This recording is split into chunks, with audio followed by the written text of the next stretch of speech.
pour que Macky Sall falu au premier tour loolu nag comme que élection jàll na te lu ñu doon bëgg lu ñu doon souhaité am nañ ko parce que wàccee nañ ay kaamil def nañ wirdu nañ def nañ ci lu nekk lépp loo xam ne waroon am pour élection am ci jàmm pour moom Macky Sall gagné def nañ ko ñun def nañ ko ak nit yi su doon ñun kese xëy na lu am du am waaye le peuple de Yeumbeul les militants de Yeumbeul les citoyens de Yeumbeul taxaw takku tem wooteel Macky Sall ba mu gagné premier tour c'était normal ñu nuyoo leen pour ñu remercier leen gërëm leen sant leen delloo leen njukkal présidentiellement lii moo waroon woote bi tey ah léegi nag ñun def nañ suñu warugar nee naa leen depuis 2 ans ñu ngi ci campagne bi ñu ngi dox di wax def nañ fii Pikine mun nañu wax ni képp koo xam ne yaa ngi ci Pikine wóor na la wóor yàlla Pikine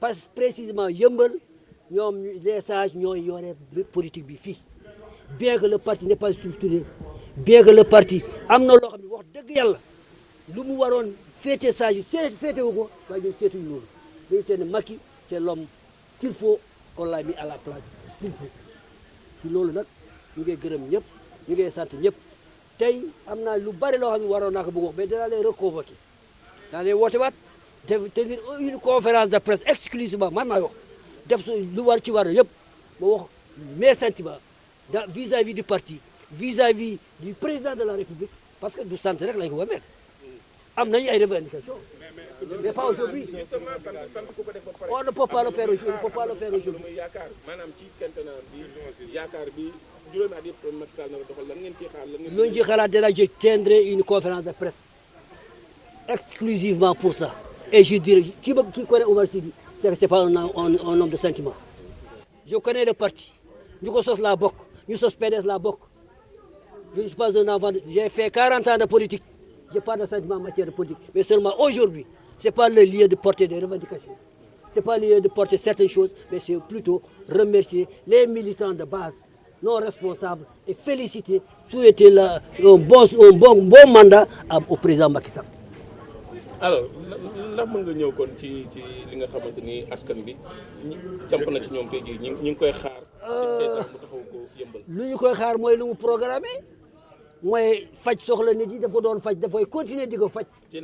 ci naka di continuer di defar tali continuer di wut ay place pour les gens continuer di conserver le prix d'achat le kii de vie des gens comme les ay comment dirais-je le pouvoir d'achat exactement le pouvoir d'achat dund gi les élèves les étudiants la santé mu amélioré wu surtout que il a la chance aujourd'hui que le pétrole am na gaz am na peut-être c'est pas dans l'immédiat mais war na bokk ci loo xam ne lu war a suqali àdduna réew mi Sénégal. kon fi mu toll nii daal suñu la déggee Yeumbeul daanaka lépp jàmp na fi daal ci président. lépp jàmp fi ndax lépp du mën a jeex.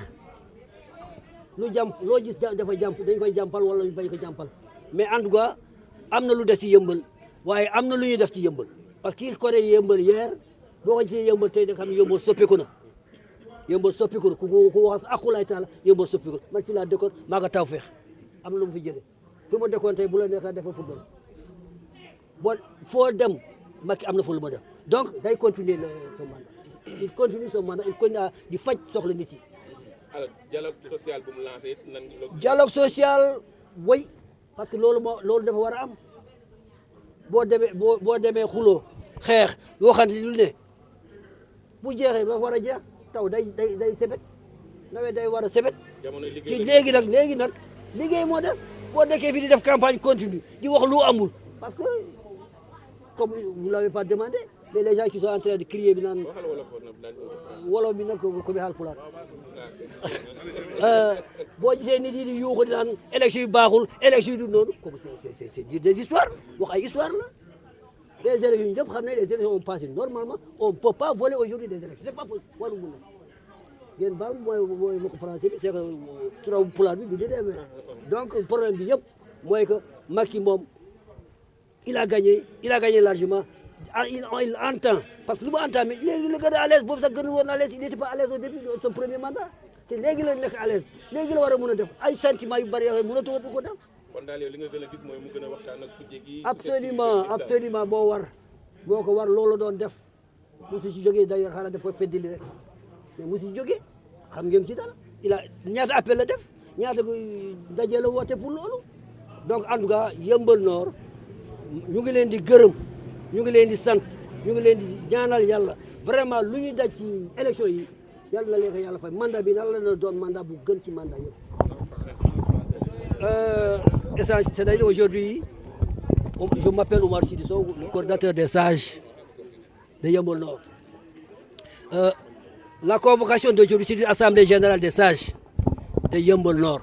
Bien entendu, j'en ai convié mes collègues du département. Ils sont venus. Mais c'est pour essentiellement, tout simplement, souhaiter, féliciter les électeurs de Yeumbeul Nord. Ils ont tout fait pour que Macky Sall gagne le premier tour. Parce que c'est précisément les sages. Ça fait plus de 2 ans, on n'a pas cessé de faire la campagne. On a fait du Coran, on a utilisé des chapelets, on a tout fait, on a fait de porte à porte. Parce que sans les sages c'est tout, sont tout. On dit des femmes, on dit des jeunes, mais c'est les sages, c'est les vieux, sont les pères, sont les oncles, sont les maris, sont de tout. Et ils ont tout fait pour que Macky réussisse. Et Macky a réussi. Maintenant, c'est terminé. On le souhaite bon vent, on le souhaite bon mandat. On attend de lui aussi qu'il continue à régler les problèmes des populations. Le problème de la santé, le problème de l'éducation, de tous les problèmes du pays, il a qu'à en faire autant qu'il peut. Mais certainement, il ne pourra pas tout régler. Il va en faire. Son prédécesseur viendra, Europe viendra. Donc c'est là le problème. C'est essentiellement, surtout qu'on espère que le pétrole et le gaz sera exploité. Certainement, pas au cours de son mandat, mais en tout cas, ça va régler beaucoup de problèmes. On attend de lui beaucoup de choses. Surtout, je dis et je répète, les sages attendent beaucoup de lui. Les attentes pour les sages, on attend beaucoup de lui. c'est quoi exactement? Je dis que je ferai une conférence de presse. Moi qui connais Oumar Sy, il sait que Oumar Sy n'est pas un enfant de cœur. Je ne suis pas un enfant de cœur. C'est pas pour me vanter également, j'ai beaucoup d'expérience, j'ai 40 ans d'expérience. Le PDS, c'est moi c'est nous qui l'avons implanté.